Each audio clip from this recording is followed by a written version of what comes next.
इमरान खान साहब जब तक इनका तोशाखाना के केस का फैसला नहीं होता वो ये इलेक्शन नहीं लड़ रहे। अब तीसरा सवाल ये आया कि उनके नॉमिनेटेड पैनल पे कौन कौन होंगे, क्योंकि कैंडिडेट्स जो हैं इंट्रा पार्टी इलेक्शंस के वो कौन कौन होंगे, उसके ऊपर मुख्तलिफ लोगों के नाम आए, डिफरेंट अपॉइंटमेंट्स हुई और ये भी नाम आया फाइनली कि चेयरमैन उनका नॉमिनेटेड केयर टेकर चेयरमैन कौन होगा, यानी जब तक कि वो अपना इलेक्शन नहीं लड़ते इंट्रा पार्टी चेयरमैन के लिए वो कौन होगा। बहुत से कदावर शख्सियात के नाम सामने आए, लेकिन फैसला ये किया गया कि वो जो कदावर शख्सियात हैं वो मुस्तकिल ओहदे संभाले हुए हैं पार्टी के, वो उनको आर्जी ओहदा देना मुनासिब नहीं है। इसलिए हमें कोई ऐसा शख्सियत चाहिए जो कंट्रोवर्शियल ना हो और जो केयर टेकर मोड का ये आर्जी तौर पे ये जो अरेंजमेंट है उसका किरदार अदा कर सके। तो अब जो मैं नाम जो उन्होंने सिलेक्ट किया और जो नाम मैं लेने लगा हूँ वो एक ऐसी शख्सियत हैं जो कि कदावर तो हैं लेकिन वो टेम्प्रेरी अरेंजमेंट के लिए बिल्कुल मुनासिब हैं, और उनकी नॉमिनेशन से आपको पता चल जाएगा कि ये कोई -1 फार्मूला नहीं है, ये कोई कू नहीं है, ये इमरान खान साहब के अपने नॉमिनी हैं और ये एक आर्जी तौर पे जो अरेंजमेंट हम कर रहे हैं उसके मुताबिक मुनासिब हैं। ये जो र्यूमर्स चल रहे थे कल के या उससे पहले भी कि कोई -1 हम करेंगे, बिल्कुल नहीं। पीटीआई इमरान खान हैं और इमरान खान पीटीआई हैं। पीटीआई जो है वो इमरान खान साहब के बग़ैर कुछ नहीं। कागज़ पे अगर आप चेयरमैन हों या ना हों उससे कोई फ़र्क नहीं पड़ता, जो लीडर हैं और मुस्तकिल लीडर हैं वो इमरान खान साहब ही हैं। अभी चूँकि हमने कानूनी जो हमारी कार्रवाई है वो पूरी करनी है, कानून के तकाज़े पूरे करने हैं, इलेक्शन कमीशन का गैर आइनी और गैर कानूनी जो ऑर्डर है उसको हमने इम्प्लीमेंट करना है, तो हमें इसलिए ये करना पड़ रहा है। और अब मैं आपके सामने वो नाम लेता हूँ जो इमरान खान साहब ने नाम बताया, वो हैं बैरिस्टर गौहर साहब। बैरिस्टर गौहर साहब जो हैं हमारे बहुत लीगल टीम के अहम ओहदेदार हैं, एक रुकन हैं, और वो ये टेम्प्रेरी जो उनका एक नॉमिनेशन है वो उसको इंशाल्लाह पूरी तरह निभाएंगे। जो कदावर शख्सियात थीं बहुत सारी, वो चूँकि अपने मुस्तकिल ओहदों पे अपनी ज़िम्मेदारियां निभा रहे हैं, तो इसलिए उनको एक टेम्प्रेरी एक आर्जी तौर पे केयर टेकर सेटअप में लाने का कोई फ़ायदा नहीं था। जो बैरिस्टर साहब हैं वो नॉमिनी हैं इमरान खान साहब के, और इसीलिए वकील को चूज़ किया गया ताकि वो अपना जो इंस्ट्रक्शंस उनको मिलती रहेंगी वो उसके मुताबिक एक्ट करते रहेंगे। पॉलिटिकल फिगर्स अपने अपने काम कर रहे हैं। जब ये चूँकि आप समझिए कि टेम्प्रेरी अरेंजमेंट है, इसलिए इसमें कोई परमानेंट हम पॉलिटिकल फिगर नहीं लाना चाहते थे। अली ज़फ़र साहब पहले आए हैं, पहले बात सर, इस तरह तो नहीं है कि जो आपकी सियासी मुखालिफिन हैं उनकी ये ख्वाहिश थी कि इमरान खान को किसी तरीके से साइड पे किया जाए, तो क्या वो अपने मकसद में कामयाब तो नहीं हो गए? और अगले इलेक्शन में खान साहब तो आप देख रहे कि वो बाहर ही होंगे इलेक्शन। देखिए जी, ये स्टॉप गैप अरेंजमेंट उसी जो स्ट्रेटजी है दूसरी साइड की, उसी का तोड़ है। ये उसी का तोड़ है जो कि जो स्ट्रेटजी है दूसरी साइड की, ये जो हमने फैसला किया ये उसी स्ट्रेटजी की काउंटर स्ट्रेटजी है।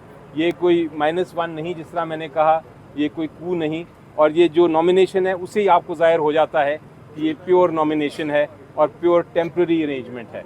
हो सकता है अगर कोई हम कदावर शख्सियत लाते तो आप फिर ये सवाल पूछ सकते थे मेरे से, लेकिन ऐसी बात नहीं है। अली साहब अली जफर साहब कल जब यही प्लीज अली जफर साहब कल जब यही बात शेर अफजल मरवत साहब ने की थी तो पार्टी की जानब से बड़ा सख्त डिनायल आया था और फिर सोशल मीडिया पे जो है वो तहरीक इंसाफ के कुछ अकाउंट से हमने उनकी ट्रोलिंग भी देखी। वो सीनियर नायब सदर हैं पार्टी के, वो यहाँ पे मौजूद नहीं है, वो खान साहब की लीगल टीम का भी हिस्सा है। तो क्या वो जो कहते हैं कि पार्टी के अंदर भी गद्दार लोग मौजूद हैं, उससे उनके बयानिए को तकवीत मिलेगी? नहीं, देखिए जी, वो मरवत साहब ने जो कहा था वो भी दुरुस्त थी बात, क्योंकि वो मीटिंग में बैठे हुए थे। लेकिन वो सिर्फ डिफरेंस ये था कि कल इमरान खान साहब ने ये कहा था कि आप अपनी जो लीडरशिप है उससे मेरी ये फैसले को अप्रूव करा लें, और अप्रूव जब तक नहीं होता आपको पता है पार्टी अनाउंस नहीं कर सकती है और फाइनल डिसीजन नहीं समझी जाती। तो वो जब शाम को, जैसा मैंने बताया कि जब मैंने ये सारी चीज़ें बताईं और ये डिस्कशन हुई, तो उसके बाद वो मेन लीडरशिप जो है उन्होंने अप्रूव कर दिया। तो फिर मैंने आज अनाउंस कर रहा हूँ, मुझे ज़िम्मेदारी दी थी उन्होंने ये अनाउंस करने की, मैं इसलिए ज़िम्मेदारी अनाउंस कर रहा हूँ। तो इसलिए कोई किसी किस्म का कॉन्फ्लिक्ट किसी के दरमियान नहीं है, ना होना चाहिए। अगर हुआ तो मैं फिर उसको इंशाल्लाह रिजॉल्व कर लूँगा। अली जफर साहब just a second care taker chairman, ये नई इस्तेलाह हम देख रहे हैं पाकिस्तानी सियासत में, भारतीय जनता पार्टी इलेक्शन में। ऐसा ना हो इलेक्शन कमीशन इस लफ्ज के ऊपर भी कोई आपके साथ कोई तनाज़ा खड़ा कर दे और नई मुश्किल खड़ी हो। कागज़ पे चेयरमैन ही होगा लिखा हुआ, तो कानूनी कार्रवाई पूरी करेंगे। केयर टेकर सिर्फ मैं इसलिए इस्तेमाल कर रहा हूँ कि मैं इसको एक्सप्लेन करना चाहता हूँ इनके रोल को, ताकि हमारे जो वर्कर्स हैं और पार्टी लीडरशिप है उनका जो खदशात हैं वो ख़त्म हो जाएं। नुमाइंदे के तौर पर हमने लफ्ज़ इस्तेमाल किए, नुमाइंदे। खान साहब से मुलाकात हुई है, लतीफ़ खोसा साहब और नईम मौजूदा साहब की, वो दोनों अडियाला जेल के बाहर ये कह रहे हैं कि चेयरमैन पीटीआई ही इमरान खान साहब ही चेयरमैन होंगे। तो फिर आप यहाँ पर प्रेस कॉन्फ्रेंस कर रही है, आधा घंटे पहले की बात है। जी देखें, पहली बात तो उन्होंने पता नहीं कहा है कि नहीं, ये मुझे नहीं पता। अगर उन्होंने बयान किया है तो उनका अपना ये बयान हो सकता है, उसको मुझे तरदीद करने की ज़रूरत नहीं, आप उनसे खुद ही पूछ लें।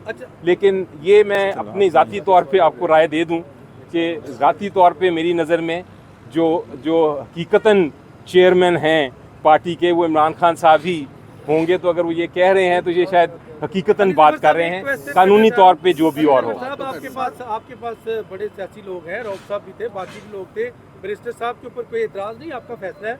लेकिन शाह महमूद जैसे लोग और परवेज़ इलाही जैसे लोगों को छोड़ के बैरिस्टर साहब का इसके हवाले से इंतखाब करना, ये हिकमत क्या है? ये भी यही मैंने आपको बताया ना जी, कि वो जो इतने लोग थे जो हमारे बड़े पॉलिटिकल लोग हैं, वो मुस्तकिल ओहदों पे बैठे हैं और वो मुस्तकिल ओहदों पे ही रहेंगे। वो उनको मुनासिब नहीं है कि उनको आप उठा के मुस्तकिल ओहदों से हटा के एक टेम्प्रेरी ओहदे पे ले आएँ। तो इसलिए इसका मकसद यही था कि हम ये एक तो साफ नज़र आ रहा है कि हम ये एक टेम्प्रेरी अरेंजमेंट कर रहे हैं, और इसलिए हमारा ये मकसद नहीं है कि कोई ऐसा शख्स आए जिसको हम फिर बाद में हटाएं और वो फिर टेम्प्रेरी तौर पे आए। उनके बड़े अपने अपने ज़िम्मेदारियां हैं जो उन्होंने निभानी हैं, और वो चूँकि परमानेंट नेचर की हैं, इसलिए हम वो परमानेंट नेचर वाले लोगों को किसी तरह से उनको नुकसान नहीं पहुंचाना चाहते। साहब ये बताइएगा कि इंट्रा पार्टी इलेक्शन आप हफ्ते में कराने जा रहे हैं, एक तरफ हम ये देख रहे हैं कि तहरीक इंसाफ के कारकुन जो है वो गिरफ्तार हो रहे हैं, झंडा नहीं लगा सकते, मूव नहीं कर सकते, एक्टिविटी नहीं कर सकते।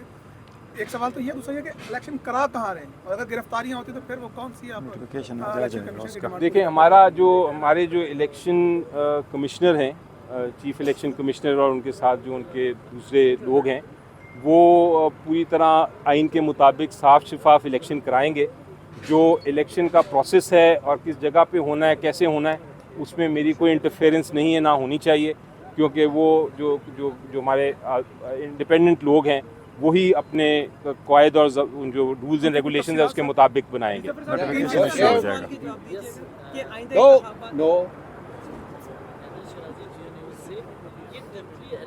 किया गया है, आप कह रहे हैं, लेकिन इमरान खान को अगर सजा होती है और वो चेयरमैन नहीं रहते, कानून और आइन के तहत नहीं बन सकते, तो उस सूरत में क्या होगा? ये मुकम्मल मुस्तकिल रहेंगे आने वाले दिनों में, या कब तक है, इनकी डेट क्या होगी? देखिए जी, ये जो आपने सवाल पूछा, पहली बात तो ये है कि इंशाल्लाह ये केसेस जो हैं, इतने मैंने उनको एग्जामिन किया है, इतने वो उनके बेसलेस केसेस हैं, बेबुनियाद केसेस हैं कि उसमें ये कन्विक्शन अपहोल्ड नहीं होगी। लेकिन जब वो वक्त आएगा तब देखेंगे। अभी फिलहाल तो हमारा ये आज का फैसला है। आलिजा खान भाई बैक बेंचर्स भी है सर। अच्छा सर, आलिजा खान बोल रही है सर, ये बताइए कि इसी सवाल को जरूर दे रहा हूँ कि आइंदा इंतखाबात जनरल इलेक्शन 2024 में होंगे, उनमें चेयरमैन पीटीआई गौहर साहब होंगे या चेयरमैन पीटीआई इमरान खान बतौर चेयरमैन लड़ेंगे? मेरा ख्याल है जी इसका सवाल का जवाब तो मैं ये दे सकता हूँ कि हमारी नज़र में उससे पहले इमरान खान साहब चेयरमैन भी होंगे और उससे पहले इंशाल्लाह वो जनरल इलेक्शन में हिस्सा भी लेंगे इंशाल्लाह। अब्दुल्ला मोमेंटन के बैरिस्टर गौहर साहब अगर कंटिन्यू करते हैं तो आइंदा इलेक्शन में आपके वज़ीर-ए-आज़म के उम्मीदवार कौन होंगे, गौहर साहब या कोई और?